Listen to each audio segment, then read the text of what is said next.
পঞ্চমবারের মতো বিজয়ী বাংলাদেশি বংশোদ্ভূত রুশনারা আলী। যুক্তরাজ্যের সাধারণ নির্বাচনে লেবার পার্টি থেকে টানা পঞ্চমবারের মতো এমপি নির্বাচিত হয়েছেন বাংলাদেশি বংশোদ্ভূত রুশনারা আলী। টাওয়ার হ্যামলেটসের বেথনাল গ্রিন অ্যান্ড বো আসন থেকে জিতেছেন তিনি। এ নির্বাচনে লেবার পার্টির বিপুল বিজয় হয়েছে। এবারের নির্বাচনে 15,896 ভোট পেয়ে পঞ্চমবারের মতো নির্বাচিত হয়েছেন রুশনারা আলী। তার নিকটতম স্বতন্ত্র প্রার্থী আজমল মাসরুর পেয়েছেন 14,207 ভোট। লিবারেল ডেমোক্রেটিক পার্টির প্রার্থী রাবিনা খান 4,777 ভোট পেয়ে তৃতীয় হয়েছে। যুক্তরাজ্যের পার্লামেন্টের প্রথম বাংলাদেশি বংশোদ্ভূত এমপি রুশনারা আলী।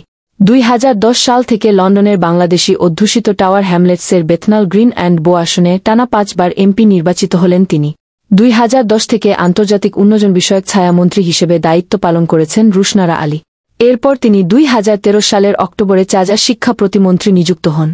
বাংলাদেশ সময় বেলা 11টা পর্যন্ত 362টি আসনে জয় পেয়েছে লেবার পার্টি। দলটি বড় ব্যবধান গড়ে তুলেছে কনজারভেটিভ পার্টির সঙ্গে। এই পার্টি পেয়েছে 82টি আসন। সংখ্যাগরিষ্ঠতা পেতে 326 আসনে জয় প্রয়োজন। লিবারেল ডেমোক্র্যাটস পার্টি 50টি আসনে জয় পেয়েছে। লন্ডনে লেবার পার্টির নেতা কিয়ার স্টারমার বলেছেন, পরিবর্তন এখন থেকেই শুরু হল। আমি আনন্দিত।